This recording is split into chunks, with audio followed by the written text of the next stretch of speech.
This is Lisa from Mobile Tech Review, and today we're going to do a comparison Smackdown between the Samsung Series 7 Chronos 15.6-inch thin light notebook and the new HP Envy 15 2011 model.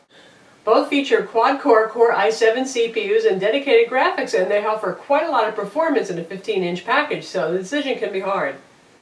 So we have the late 2011 HP Envy here on the left, the 15, and we've got the Samsung Chronos Series 7 on the right. Both of these are 15.6-inch notebooks with a higher than average resolution, which means neither of them is 1366 by 768. The Samsung runs at 1600 by 900 resolution, while the Envy 15 runs at a full 1080. That's 1920 by 1080 resolution. And they have Intel Core i7 CPUs, almost identical, just a slight variation in the model number. They're both quad-core 8-thread CPUs with 6 megs of level 2 cache, very good performance. 2.2 gigahertz base speed, and they turbo boost up to 3.1 gigahertz. The Samsung runs on the Intel Core i7 2675QM, while the Envy runs on the Core i7 2670QM. Now they're identical in terms of specs. The only difference is that the Samsung has a potential higher clock speed for integrated graphics, 1.2 gigahertz versus 1.1 gigahertz. But in terms of benchmarks, I can tell you that the Envy actually does better, which is pretty interesting given the similarity of the hardware inside. Our Envy came with 8 gigs of DDR3 RAM, and the Samsung came with 6 gigs, however you can get it with 8 gigs built in. There's a difference in RAM expansion though. With the Envy, you can actually remove the bottom plate, even though it's technically one of those sealed inside battery designs. It's pretty easy if you watch our HP Envy 15 video review to open up the doors there, and you can access the battery, the hard drive, and the RAM slots. And it comes with 8 gigs in 2 DIMM slots, and you can go up to 16, which is pretty nice. A lot of notebooks max out at 8. The Samsung, in fact, does max out at 8, though it might be interesting to see if you could run 12. But that's because there's 4 gigs permanently installed on the motherboard, and there's only one accessible RAM DIMM slot. So that has a 2 gig in our unit, and you can up that to a 4 gig. But they don't say you can put an 8 gig in. However, it might work. In terms of RAM expandability, though, the HP wins. In fact, in terms of accessibility to parts in general, the HP wins because it is pretty easy to open it up. They intend for you to actually do that, and they tell you how to do it if you want to upgrade your components. The Samsung has many screws on the bottom. Philips said you can remove it if you want and start looking at your components, but the only thing that really is user accessible and that they explain how to access is that single RAM DIMM slot. Both of these have AMD Radeon Switchable Graphics, and that means that they have Intel HD 3000 integrated graphics, which is actually a very capable integrated graphics chipset that can handle playing back Blu-ray movies, streaming video, all that kind of stuff pretty well, and it even offers acceleration for OpenGL in Photoshop. But for dedicated graphics, you get the AMD Radeon HD 6750M in the Samsung, which is a pretty good GPU. That's right up there, a little bit better than the NVIDIA GeForce GT 540M used in notebook computers, often 17-inch gaming notebooks, in fact, like the Sony Vaio F series. But HP ups the ante a little bit, and they use the new 7000 series. It has the HD 7690M. Both of them have 1 gig of DDR5 RAM, dedicated VRAM. Now, that new series of graphics, don't get too excited about it because AMD actually revved their desktop graphics cards before the notebook cards. Often it happens pretty much at the same time for the high-end series, so this is more of a name change than anything else. But one thing that it does add is the ability to use switchable graphics in BIOS. What does that mean? Well, there's a problem with Radeon switchable graphics, and that is that by default you just get a software control panel that lets you assign different applications to either the Intel GPU or the Radeon GPU. Now, that doesn't sound problematic. In fact, it will try to automatically and intelligently switch. It generally recognizes DirectX games, for example. But if you assign OpenGL apps like Adobe CS Suite apps like Photoshop, for example, to the dedicated graphics card, it's still going to go ahead and use the Intel integrated graphics, which is kind of a bummer if you're looking for that performance boost from the dedicated graphics you paid for. Now, with the HP, you can get around that. In BIOS, there's a setting that allows you to select graphics yourself. So once you turn that on, whenever it's plugged in, it's going to use dedicated graphics. If you unplug it, by default, it will switch to integrated graphics, and you can manually switch whenever you want. So therefore, you can force OpenGL apps like Photoshop, other Adobe apps, and the game Rage, which uses OpenGL, to use dedicated graphics. So that makes this more of a powerhouse for those of you who really want to make best use of your dedicated graphics. Now, we're not faulting Samsung per se on this. This is a problem with all notebooks that use Radeon graphics. Great hardware, kind of behind the times with their switching software. So again, it's not just Samsung's fault, but we would love to see them add a feature where you could switch that in BIOS. In terms of displays, with the HP you get a 1080p IPS display. You know what IPS means these days. It's wide viewing angles, really good colors, and plenty of color saturation. In fact, it is a really lovely display, and obviously because it is 1920 by 1080 pixels, you're going to see more on screen. You're going to be able to put two windows side by side, for example, which is very handy and good for productivity stuff. It's also wonderful for those of you who edit images or work with HD video footage. It is a gloss display, though. It does glare. It has pretty good brightness, about 250 nits, but it's not a super duper bright display like some of Lenovo's super bright IPS displays. Now the Samsung has a 1600 by 900 resolution display, and that means you can run it at normal 100% zoom and IE on a desktop without having to squint at stuff. It's a good resolution for a 15.6 inch and a nice step up from the usual 1366 by 768. It's also a matte display, and it's a high bright display. That's what Samsung calls it. It's about 300 nits. So that means it's more outdoor viewable and great for bright light situations. You don't have to worry about glare, and well, it sure is bright. The drawback is the TN panels, your standard basic LCD panel. That means viewing angles are pretty poor on this. Side to side, they're not so bad. So if you're watching a video with a friend sitting next to you, that's not going to be too bad. You'll just see some loss of color and some loss of black. But top to bottom, it's one of those notebooks where you're going to be angling it forward and back just to find the sweet spot, which can be really annoying if you want to work with, say, images in Photoshop and you care about accurate color reproduction. For watching movies and stuff like that, it's not so bad, but if you don't get it angled just right, particularly you'll notice the blacks turn kind of sooty and patchy in spots. The contrast also isn't as high on it. In part, gloss does add contrast. That's why manufacturers put gloss on displays. So you really have to fight back with a more expensive panel if you're using matte. But Samsung wanted to keep this very affordable, and this model here that we have sells for only $1,100, which is cheaper than the HP. That's $1,299. Of course, with the HP you get the 1080 display and you get the 8 gigs of RAM rather than 6 gigs of RAM, but Samsung throws in a couple of neat things for this model, like they have an 8 gig express cache. That's an 8 gig SSD drive that speeds up Windows boot times and resume times, and it really does work. It shaves off about 20 seconds from those times. You can't put your own files on there. It puts Windows files on there and frequently used applications, but it's a nice touch and it makes it feel a little snappy. In terms of overall performance, these guys are pretty much overkill for most any task. I mean, if you're working with video production, serious Photoshop with very large image files, or you want a game, that's the application for these. Anything else you want to do, don't worry about it. They can certainly do it. I mean, these Core i7s are quite powerful, quite fast, and then you've got the help of the dedicated graphics. As we mentioned, they can both play Blu-ray movies, though neither comes with the Blu-ray drive, sadly, nor a Blu-ray option, but they've got the horsepower to handle that, and any kind of streaming you want to throw at it works great. Speaking of what's inside the machines, both of these have built-in optical drives. They're 8x DVD burners. Again, no Blu-ray option, which is particularly a shame for the HP because, well, it has a 1080p IPS display. Wouldn't you love to watch Blu-rays on it? Not sure what's up with that on HP. They both have 3 USB ports. Both have 2 USB 3.0 ports and 1 2.0 port. They both have HDMI ports and Ethernet ports. The Samsung has a mini VGA port, a little bit more odd there, so you're going to run a lower resolution display off that versus DisplayPort or HDMI. And in some markets you get the mini VGA to VGA adapter. In the US, we did not get it in the box. The HP, in addition to the HDMI port, has a full-size display port, which is really very versatile and can drive very large monitors, so that's a little bit of a win there. In terms of size and weight, well, you can see them side by side. They are about the same size and footprint, but the Samsung is thinner. It is under 1 inch thick. It's 0.94 inches, and the Envy is 1.1 inches. So the Samsung definitely cuts a thinner look right there. And you can see side by side, just a little bit of a difference there. Now the Samsung has a definite, more minimalist, kind of modern look to it. Really nice kind of Euro chic. So those of you who like a simple look, it doesn't look at all like a MacBook Pro in my eyes. Something that looks distinct. It looks, well, like Samsung, like their Series 5, Series 7, Series 9 machines. They have a distinctive look to them. The Envy Well, on the lid, I have to say, it looks like an Envy. It looks like the NV15, only instead of the embossed pattern, now you get the matte black Nero finish here. I think it's very clean and attractive looking. I think it looks a little bit more expensive, maybe.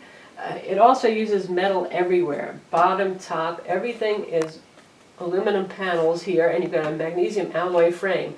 With the Samsung, the top is aluminum, the keyboard deck is aluminum, and everything else is plastic. But it's put together very well, good fit and finish, no popping seams, nothing like that, so build quality is very good on it. Overall, the HP feels more solid. It feels a little bit more like a weapon if you were to swing it at somebody versus the Samsung, but the Samsung feels pretty solid too. Now, for a really solid metal, well-built machine, one place where the Envy does fall down is keyboard flex. This guy has keyboard flex, particularly over here on the left side. I don't know if you can see this. We'll try to capture this on the video, but you see if I press down my finger now, the whole deck moves. So for those of you who like a really firm keyboard and no bouncing, no trampolining, well, this one can bounce ants. You know, it's slightly rattly, slightly annoying. I actually typed quite well and it was typing very quickly. It's a very nice standard layout. It's a good sized keyboard and all that kind of thing, but gee, there is that. It's one detractor, I think, with this NV15. While we're looking at the keyboard, you can see you've got your usual FN keys up here. Now, you don't have to hit the FN key to use things like the brightness control for the display. This turns backlight brightness on and off, but if you want to raise and lower brightness, it's a little goofy. You have to hold this down while using the arrow key at the same time to control the level of backlight brightness for the keyboard. And you've got eject button, you've got your wireless button that's always lit up to let you know if you've got wireless active or not, handy. And you've got your page up-down keys living over here. We've got a large trackpad, just a little bit off-center relative to the space bar here, and you know, HP's trackpads have not been the best, and this so far is definitely an improvement. It's easier to use, it doesn't do wonky things, it has a slightly rough texture. The one thing that I don't like about it is it takes a lot of force. These are real tendon poppers here, these buttons, compared to some notebooks to touch on, but maybe they break in with age, I don't know. Now if we take a look at the Samsung keyboard, there's a little bit of flex. I mean, all of them can move a little bit if you poke, but this one moves less. The way it feels when you type, you really don't perceive any flex. Really awesome keyboard. Nice backlighting too, by the way. In fact, this is the nicest backlit keyboard we have ever seen. You get a little ring of light on every individual key, very even. I assume there's an LED under every one of these keys, just as there is with the Envy. And this is more of a typist's dream, this machine. This is just a nice keyboard, nice large tactile keys. I wouldn't mind a little bit more travel. This is not going to beat the Lenovo ThinkPad for typing, but definitely a very nice keyboard. And the interesting thing here is that we have the dedicated number pad, something you don't usually see on smaller notebooks. Usually you see that on a 17-inch notebook.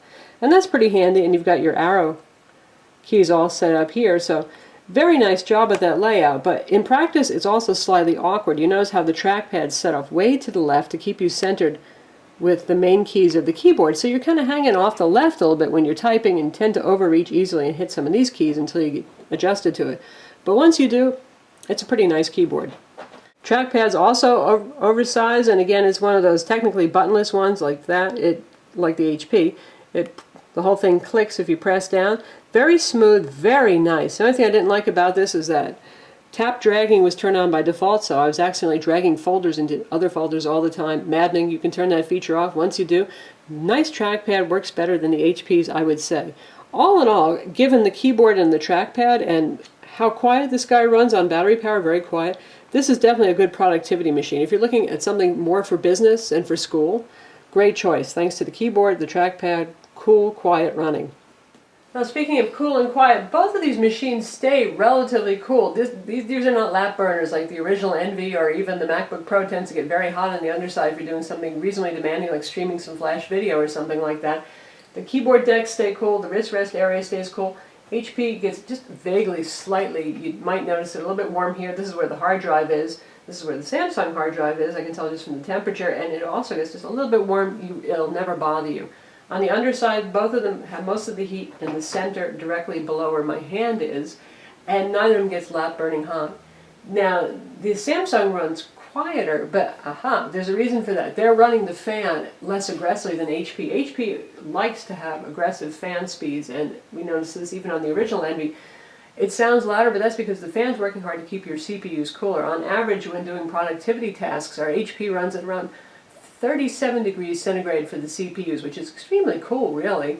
And the Samsung's running it more like 47, so that's 10 degrees centigrade difference. Now 47 is not dangerous or anything. The max temperature allowance for these CPUs is 100 degrees centigrade, not that you want to be pushing that all the time.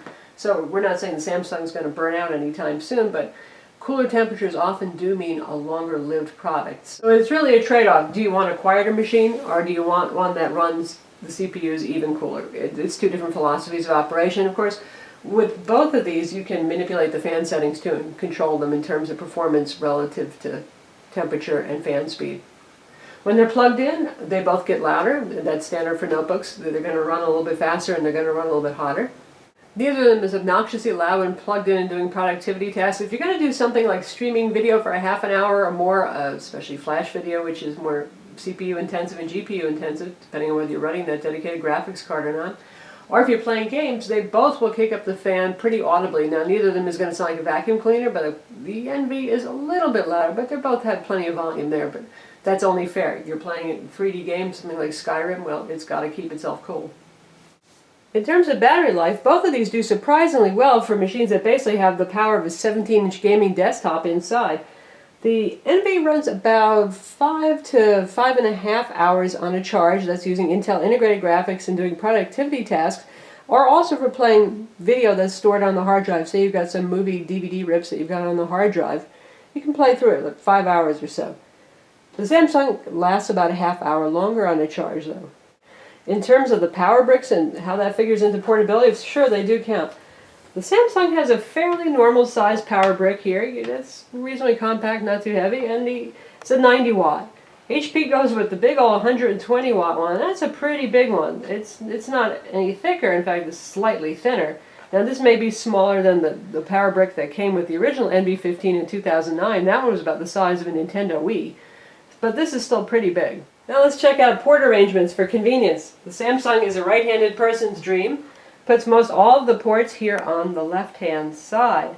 So you've got your two USB 3.0 ports here, a drop-down opening for the Ethernet jack, because the machine's actually too thin to accommodate an Ethernet jack without the drop-down jaw here. You've got your HDMI, that's your power plug right there. And there's your combo mic headphone jack. On this side we have the single USB 2.0 port, and then we have the optical drive.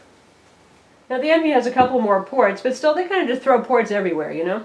We've got the DVD drive here on the left-hand side. We have two USB 3.0 ports. This is a sleep and charge port here. Two headphone jacks and a microphone jack, so you're doing a lot more with audio here. And on this side we have the SD card slot, we have USB port, we have the full-size display port, and we have the HDMI port, and there's our Ethernet jack. Doesn't need a drop-down jaw because this one's just a little bit thicker, and that's a power plug. And this guy here is the Beats rotary controller for Beats audio, and we'll talk about that now. So if you believe that more speakers are better, and well, it's hard to argue with that, the Envy certainly wins. It has 6 speakers and Beats audio. So you've got 5.1 and more going on there. You've got 2 speakers here, you've got 2 here, 2 here, so you're up to your 6 speakers, plus you've got a subwoofer on the bottom. It's a bass reflex subwoofer. It looks like 2 drivers. I've taken it apart to see. And you've got the Beats rotary analog control, which is really a nice touch. It works very nicely, very easily. No messing with your FN keys up here or anything like that. It always seems to work, even if you're in a game. And if you press down on it, it brings up the Beats control panel, so you can set your EQ and all that kind of stuff. There's our Beats audio control panel. And we've also got a mute button here that lights up when you press it. Samsung has stereo speakers, 3 watts total, 2 1.5 watt speakers, and it has what they call a woofer. They don't say subwoofer. It sounds like they're trying to not brag too much there on it. And, well, it doesn't give you a whole lot of bass, but it's not really bad sound either. For a 15.6-inch notebook, we expect reasonably full and clear sound, and it delivers that, but it doesn't have the ambiance, the space, and the total volume of the Envy, which is kind of cool, because it used to be that Beats audio was kind of quiet. Well, now you can get pretty rockin' loud with that. Now, so you can hear the difference in fullness and volume for the 2 notebooks, we're going to play the same 1080p trailer that has 5.1 audio on both. First we'll start with the Envy.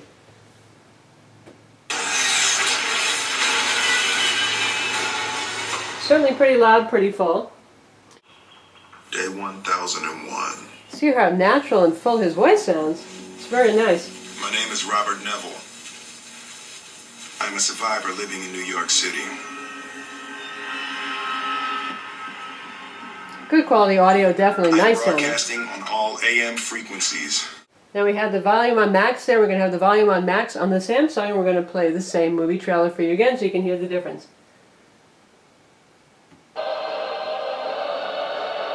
It sounds a lot thinner and tinnier, doesn't it?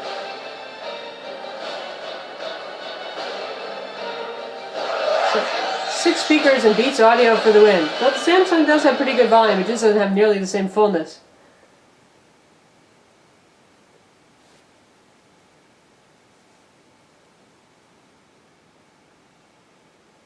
Day 1001. My name is Robert Neville. I'm a survivor living in New York City.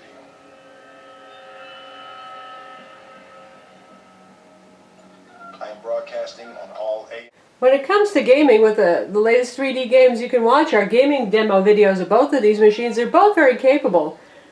They both can handle Skyrim on medium settings, and they can play things like Fear 2, Call of Duty Modern Warfare 3, all that stuff without a problem. Now, when we did our gaming test, we were running at 1080p on the Envy, and we were running obviously at 1600 by 900 because we were using the internal panels on both of these. And still, the Envy came out with slightly better frame rates. Particularly, we noticed that in Call of Duty Modern Warfare 3, where it was running at about 10 frames higher. So the Envy does get the nod for gaming. Now they're both, again, they're pretty good, especially for 15-inch notebooks. They're miraculously good. But if you're into gaming and you're into multimedia, I would pick the Envy for the IPS display, the Beats audio, and it's a bit better gaming prowess. When it comes to synthetic benchmarks, the Envy also does better. They're pretty close. They're only about 500 points apart in 3D Mark 06. We're running at 1280 by 800 because that's the maximum resolution that the Samsung can handle using the internal panel. The Samsung scored 9847 versus 10,355 for the HP Envy, so 500 points better.